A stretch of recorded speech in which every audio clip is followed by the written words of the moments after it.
Welcome to our YouTube channel mode of classes. आज आपकी class में कुछ इंपॉर्टेंट क्वेश्चंस लेकर आए हैं BA second year political science के।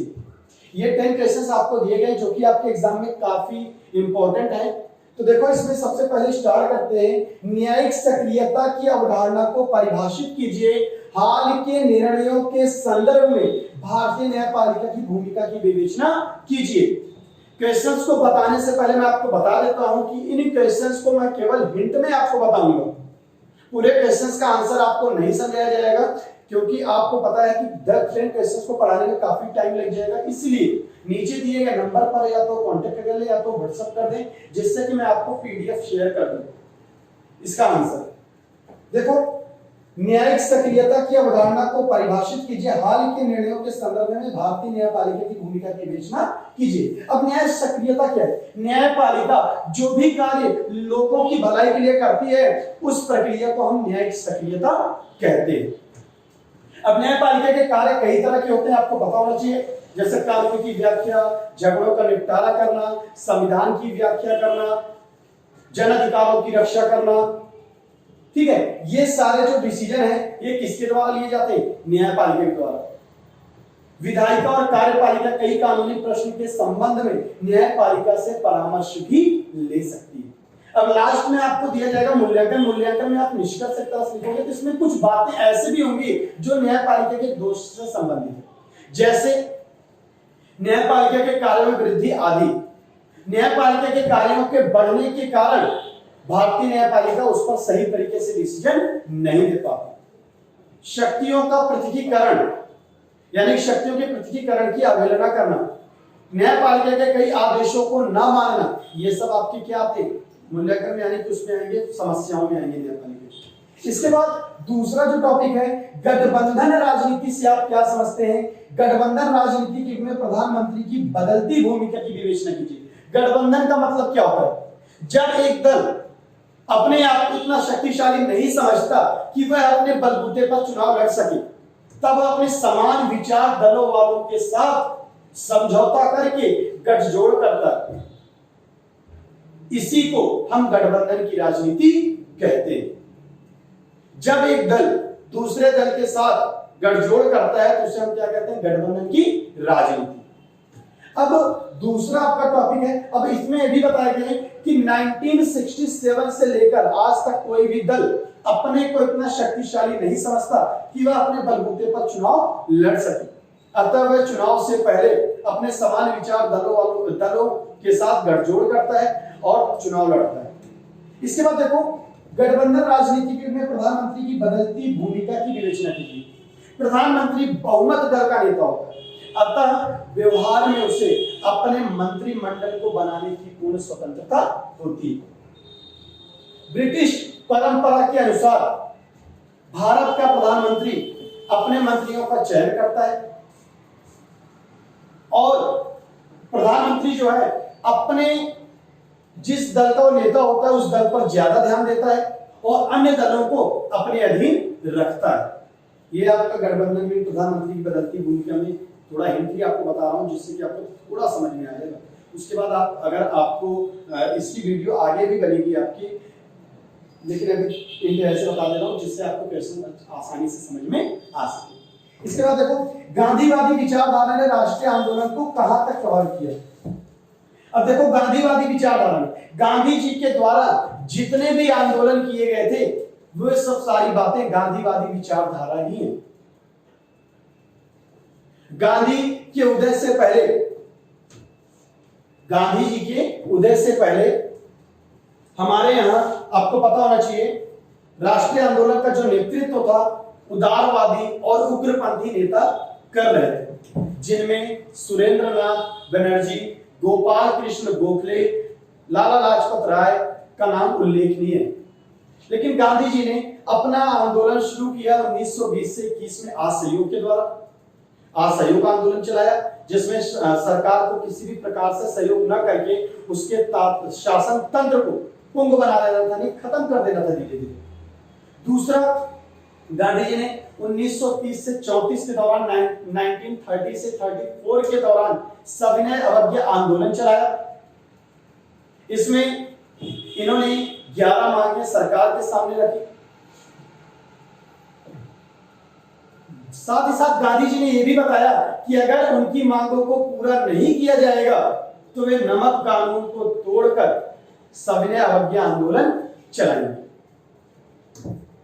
इसके बाद गांधी जी ने एक और आंदोलन चलाया, भारत छोड़ो आंदोलन, जो कि 1942 में चलाया गया था आंदोलन। इसमें कई सारे इन्होंने शास्त्र, इनके जो धरोहर थे, एक तरह से सत्याग्रह, असामाजिक तत्वों का बहिष्कार, ये सब सारे डिसीजन गांधी जी ने अपनाए थे। इन्हीं विचारधाराओं की वजह से हमारा देश स्वतंत्रता के रास्ते पर आगे बढ़ता चला गया। सांप्रदायिकता क्या है? समकालीन भारत में सांप्रदायिक राजनीति के लिए उत्तरदायी घटकों की विवेचना कीजिए। सांप्रदायिकता मतलब होता है जब एक धर्म के लोग दूसरे धर्म की आलोचना या निंदा करने लगते हैं, उसकी बुराई करने लगते हैं, तो सांप्रदायिकता जन्म ले लेती है। और सांप्रदायिकता होने के कई सारे घटक हैं, जैसे सबसे पहला है सांप्रदायिक राजनीतिक दल।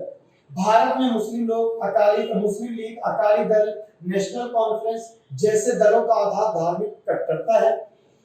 लोकतंत्र में राजनीति व धर्म अलग होने चाहिए। किसी विशिष्ट पंथ के नाम पर राजनीतिक भावनाओं को भड़काने में सांप्रदायिकता पनपती है, यानी कि राजनीतिक भावनाओं को जब भड़काते हैं तो उससे क्या पनपती है? सांप्रदायिकता। दूसरा टॉपिक है आपका दलों की सांप्रदायिक नीतियां। भारत की सभी राजनीतिक दल सांप्रदायिकता को फैलाने के लिए क्या है? जिम्मेदार। जैसे प्रत्याशियों के चयन के टाइम पर, चुनाव के समय। तुष्टीकरण की नीति, कांग्रेस अपने जन्म काल से ही तुष्टीकरण की नीति को अपनाती रही है, जिसके कारण सांप्रदायिकता फैलती है। इसके बाद आर्थिक व सामाजिक पिछड़ापन भी सांप्रदायिकता के होने के क्या है? कारण। इसके बाद आपका भूमंडलीकरण की चुनौतियों के संदर्भ में भारतीय राज्य की बदलती हुई प्रकृति की विवेचना कीजिए। अब भूमंडलीकरण के आने से हमारे राजनीति में भी बदलाव आया है। भूमंडलीकरण के आने से हमारे देश का कितना विकास हुआ है उसके बारे में आपको बताना है। भूमंडलीकरण के आने से हमारे देश को कितना लाभ हुआ है, हमारे देश को कितनी हानि हुई है, यानी कि वैश्वीकरण के परिणाम को यहाँ पर बताना है। इसके बाद आपका भारतीय संघवाद के बदलते स्वरूप की विवेचना कीजिए तथा इसकी कनाडा के संघवाद से तुलना कीजिए। अब भारतीय संघवाद है क्या? जहां पर केंद्र और राज्य दोनों की चलती है उसे हम संघवाद कहते हैं। अब इसमें आपको भारतीय संघवाद के बारे में बताना है। देखो, भारत में पिछले कुछ वर्षों में संघवाद की नई प्रवृत्तियों का जन्म हो रहा है। उदारीकरण और वैश्वीकरण का युग आरंभ हो चुका है। बड़ी बड़ी राष्ट्रीय और अंतरराष्ट्रीय कंपनियां राज्य सरकारों से यह अनुरोध करती हैं कि उन्हें भूमि, बिजली, पानी आदि की सुविधाएं उपलब्ध कराई जाएं। इन सब का निर्णय राज्य सरकारें लेती हैं, ना कि केंद्र सरकार। गठबंधन का युग आरंभ हो चुका है। गठबंधन राजनीतिक युग में प्रधानमंत्री को कदम कदम पर समझौते करने पड़ते हैं और उसे अक्सर क्षेत्रीय दलों के सामने झुकना पड़ता है। इसके बाद कनाडा का संघवाद कैसा है? देख लो, कनाडा संसार का दूसरे नंबर का सबसे बड़ा देश है। भारत और कनाडा की संघीय व्यवस्था काफी मिलती जुलती है। भारत की भांति कनाडा में भी राष्ट्रीय दलों का प्रभाव क्षेत्र कम होने लगा है।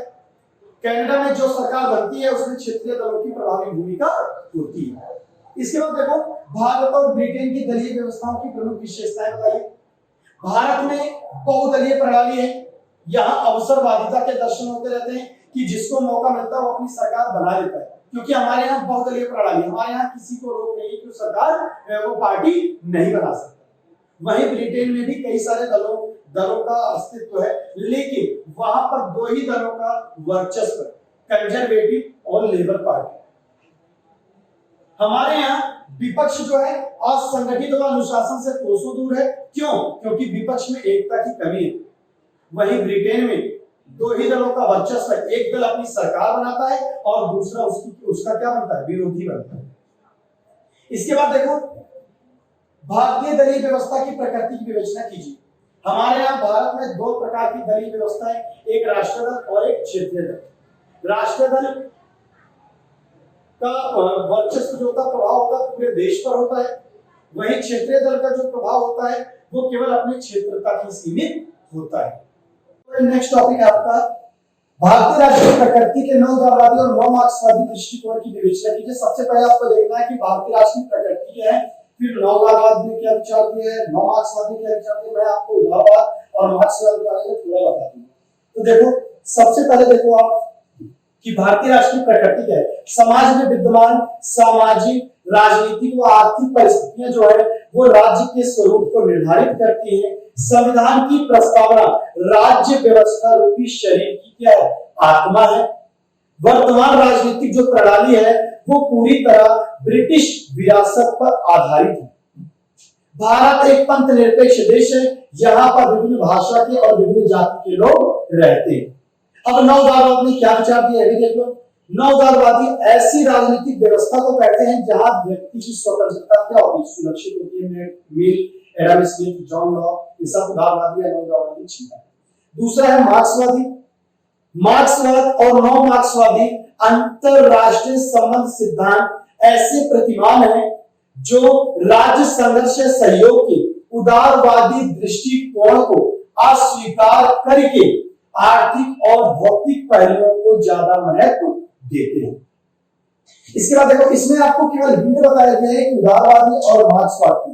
इसके बाद देखो, लास्ट टॉपिक है, मैं आपको बता देता हूं। इसमें 4 ऑप्शन दिए गए हैं, पंथ निरपेक्षता, पितृसत्ता, चीन में मानवाधिकार एंड राष्ट्रपति शक्ति। तो और भी ऐसे मैं बोल देता हूं, आप थोड़ा हिंट उसको समझ लेना। वैसे एक तो महिला आंदोलन से संबंधित पूछा जा सकता है, जिसमें महिलाएं अपने अधिकारों की मांग के लिए आंदोलन करती हैं। एक आपका एक टॉपिक और भी पूछा जा सकता है, अमेरिकी सीनेट से रिलेटेड। तो देखो, इसमें पंथ निरपेक्षता, पंथ निरपेक्षता मतलब होता है धर्म निरपेक्षता, जहां पर सभी धर्मों को इक्वल माना जाता है, किसी एक धर्म को महत्व न देते हुए बल्कि सभी धर्मों को समान माना जाता है। इसके ऊपर आपको एक समझना है पंथ निरपेक्षता में। दूसरा है पितृसत्ता। पितृसत्ता मतलब होता है जहां पर पुरुषों की सत्ता होती है, जहां पर किसकी सत्ता होती है, पुरुषों की। महिलाओं को कई अधिकारों से दूर रखा जाता है, यहां पर पुरुषों को ही सारे अधिकार दिए जाते हैं। इसके बाद है आपका चीन में मानवाधिकार। 19वीं सदी के प्रारंभ में चीन आर्थिक दृष्टि से कमजोर देश था। चीन के साम्यवादी दल का जो जन्म हुआ था 1 जुलाई 1921 को हुआ था। इसे सर्वहारा वर्ग का राजनीतिक दल भी कहा जाता है। चीन में जो अधिकार बताए गए हैं वो 33 से 50 तक बताए गए आर्टिकल, और 51 में इन पर सीमाएं वर्णित है। और हमारे यहाँ अधिकार जो है 14 से लेकर के 32 तक बताए गए। तो जो अधिकार हमारे यहाँ है, कानून के सम्मुख समानता, सबको इक्वल मानना, सबको समान अधिकार देना, स्त्रियों को अधिकार देना, स्त्रियों को समान मानना, वही सारे अधिकार चीन में भी बताए गए आर्टिकल के बेस पर। इसके बाद आपका राष्ट्रपति की शक्तियां। राष्ट्रपति की नियुक्ति संसद में नेताओं के द्वारा वोट डालकर की जाती है। इनकी योग्यता क्या होती है, वह भारत का नागरिक हो, उसकी आयु कम से कम 35 वर्ष की हो, वह किसी पार्टी का सदस्य ना हो। इसके बाद इनके कार्य क्या होते हैं, प्रधानमंत्री की नियुक्ति करना, अन्य मंत्रियों की नियुक्ति करना, बजट प्रस्तुत करना और मृत्यु दंड को स्थगित करना।